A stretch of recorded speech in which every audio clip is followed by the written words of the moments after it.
Bismillahirrahmanirrahim. Al-majlisus situna. Ari ieu majlis anu ka-60 dina kitab Duratun Nasihin fi bayani fadilati Lailatul Bara'ati, bakal nyarioskeun tentang keutamaan malam Bara'ah. Para ulama benten-benten pendapat tentang malam Bara'ah ieu. Saur sakaul mah malam Bara'ah teh nyaeta malam nisfu Sa'ban. Saur sakaul deui bahwa malam Bara'ah teh malam Al-Qadar. Naha ulama tiasa benten-benten kitu pendapatna. Insyaallah dina ieu bab ku Syekh Utsman Al-Khawbawi bakal dijelaskeun alasanana. Syekh Utsman Al-Khawbawi rahimahullahu ta'ala ngawitan ieu majlis anu ka-60 teh ku surat Ad-Dukhan ayat 1 dugi ka ayat 4. Bismillahirrahmanirrahim. Hamim.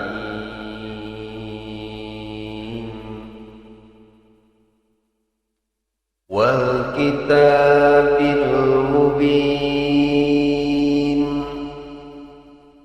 Inna anzalnahu fi lailatin mubarakatin. Inna kunna munzirin.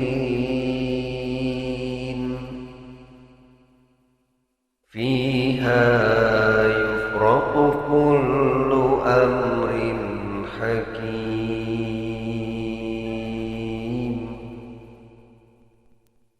Wallahu a'lamu bimuradih. Hamim. Allah anu langkung uninga kana makna lafaz hamim. Wal kitabi sumpah demi kitab al-mubini anu ngajelaskeun. Naon kitab anu ngajelaskeun teh? Ail Qur'ani, tegasna Al-Qur'anul Karim. Wal wawu sareng ari huruf waw di awal ayat anu kadua ieu lil atfi eta teh wawna waw atof.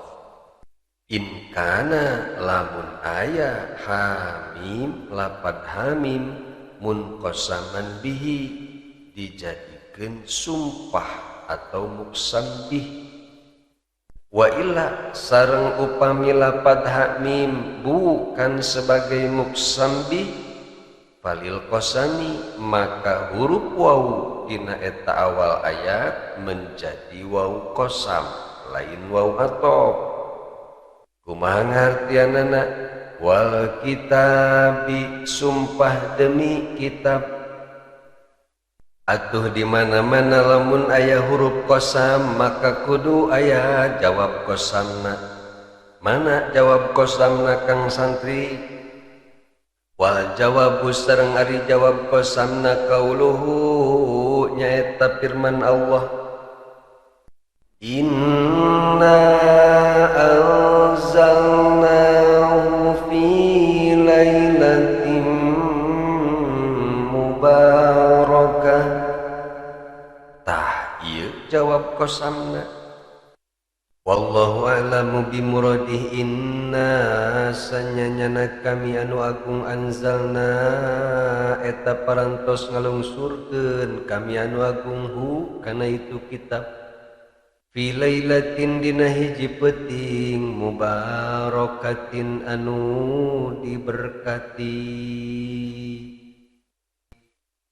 Allah subhanahu wa ta'ala memberikan kabar ka urang sadayana bahwa Allah subhanahu wa ta'ala parantos ngalungsurkeun Al-Qur'an teh di malam anu penuh dengan keberkatan. Nu janten pertarosanana iraha malam anu penuh dengan keberkahan teh. Dina perkawis ieu ulama benten-benten pendapat. Saur sakaul mah malam anu diberkati teh bi Lailatul Qadri nyaeta malam Al-Qadar.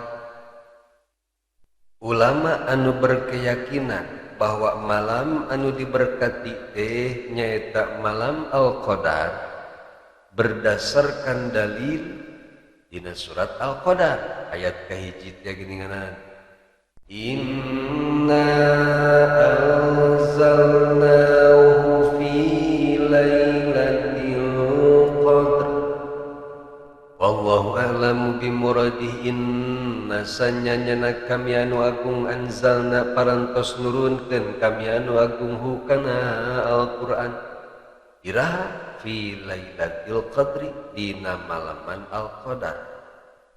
Sedengkeun ari malam Al-Qadar teh ayatna di bulan Ramadan. Mana dalilna? Dina surat Al-Baqarah ayat 185. Syahrul Ramadan alladzi unzila fihi al-Qur'an.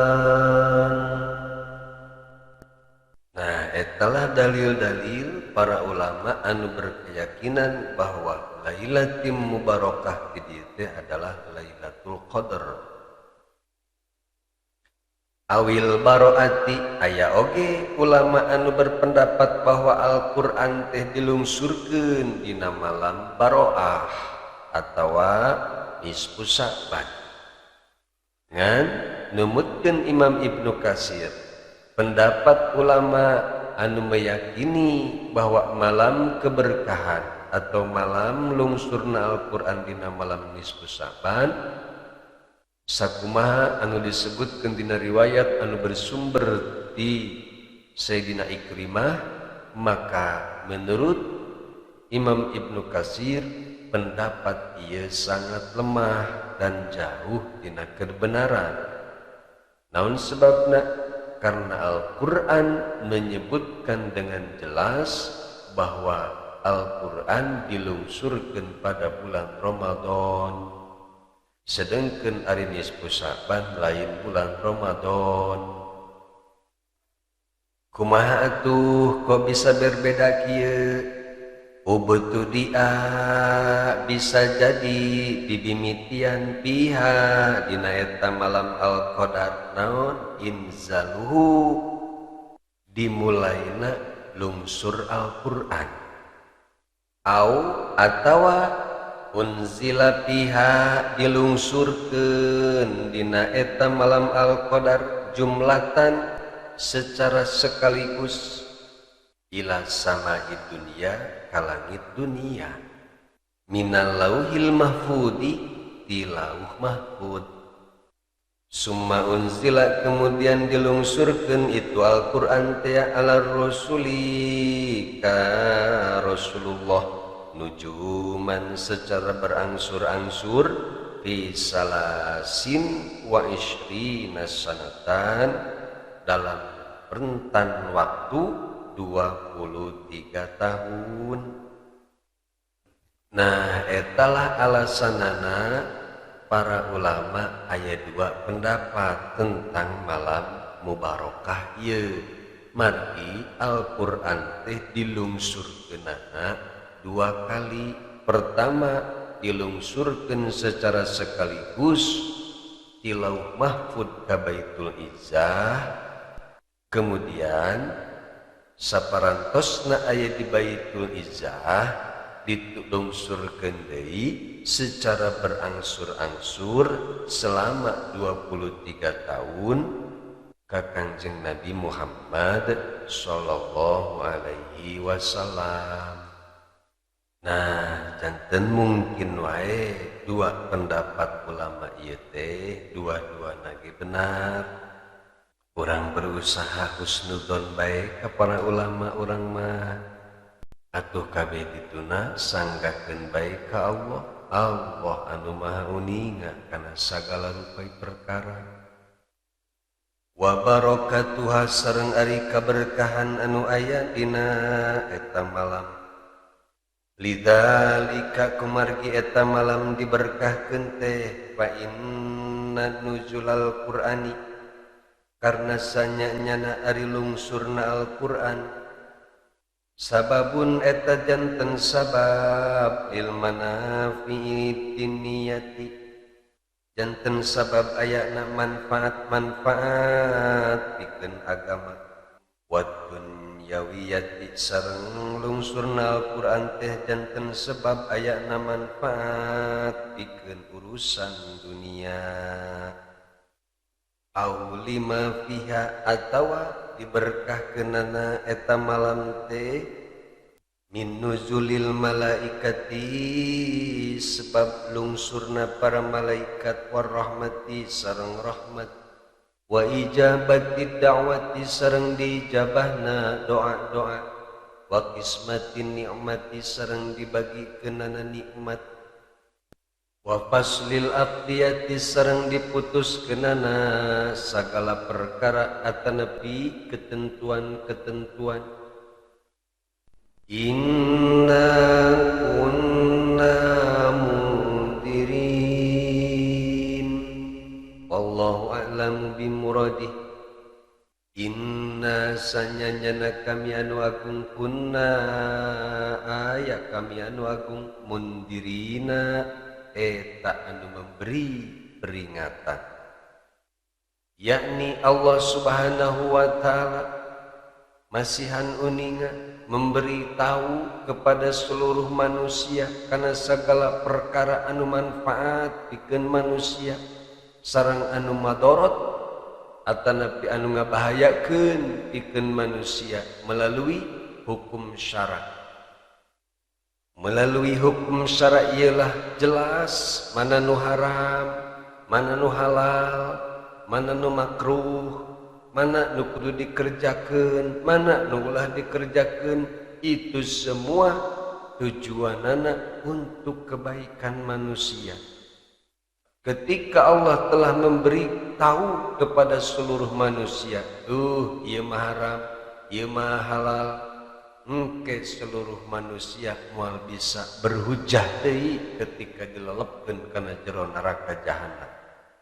Lamun jelema doraka moal aya jelema anu ngomong kieu atuh Gusti teh masihan terang ka abdi ari sugan teh mabok teh halal, sugan teh jinah teh halal. Moal aya bisa kitu naon sebabna? Allah subhanahu wa ta'ala sudah menjelaskan semuanya sejelas-jelasna. Numatak lamun aya jelema engke di yaumul kiamah asup neraka atuh bogan saha di dunia teu nurut ka Allah. Ketika aya jelema asup ka surga, ieulah rahmat ti Allah. Mana rahmatna? Apan ieu? Allah memberikan kabar ieu mah halal, ieu mah haram, ieu teh rahmat Allah. Bentukannya Allah ka jelema supaya jelema hirup henteu sasar, henteu sesat. Istinafun ari ieu kalimat inna kunna mundirin saur ahli bahasa mah ieu teh disebut jumlah mustanafah atawa istinaf yubayyinul muqtadiya lil inzali anu ngajelaskeun alasan dilungsurkeunana Al-Qur'an. Atuh berarti salah satu tujuan Allah ngalungsurkeun Al-Qur'an teh untuk memberikan peringatan ke seluruh manusia. Wa kadzalika sarengnya kitu deui kauluhu cariosan Allah subhanahu wa ta'ala fiha yufraqu kullu amrin hakim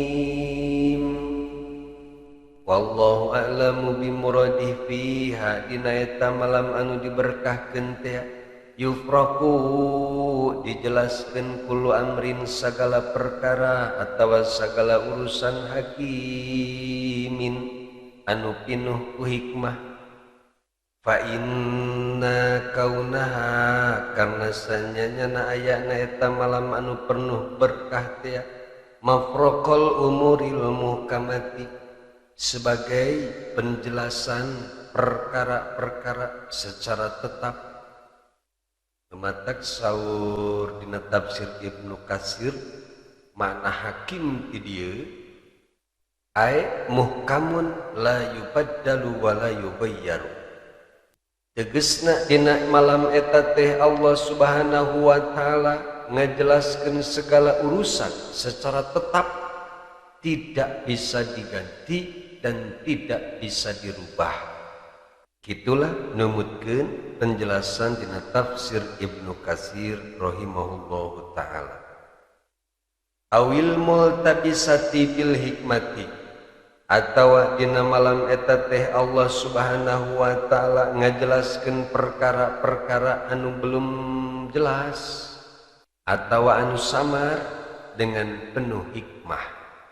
Nah, kumargi dina malam eta teh Allah menjelaskan semua perkara yastadai maka memerlukan ayun zalafihal Quran. Dina malam eta perlu diturunkan Al-Qur'anul Karim. Anu dimaksud butuh ti dieu sanes Allah anu butuh. Dari Allah mah teu butuh kana segala perkara ge. Anu butuh mah urang, sebab dengan adanya Al-Quran ieu urang bisa mengetahui mana anu hak, mana anu batil. Upama Allah tenurunkeun Al-Quran, atuh urang rek nyaho ti mana anu halal, mana anu haram. Nah jadi nu ngabutuhkeun mah urang sebagai hamba anu ngabutuhkeun petunjuk.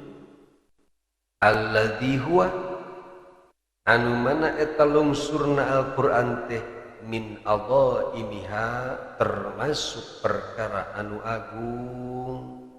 Qadi Baydawi ieu penjelasan dikutip ku Syekh Utsman Al-Qalbawi dina tafsir Baydawi. Wallahu a'lamu bissawab.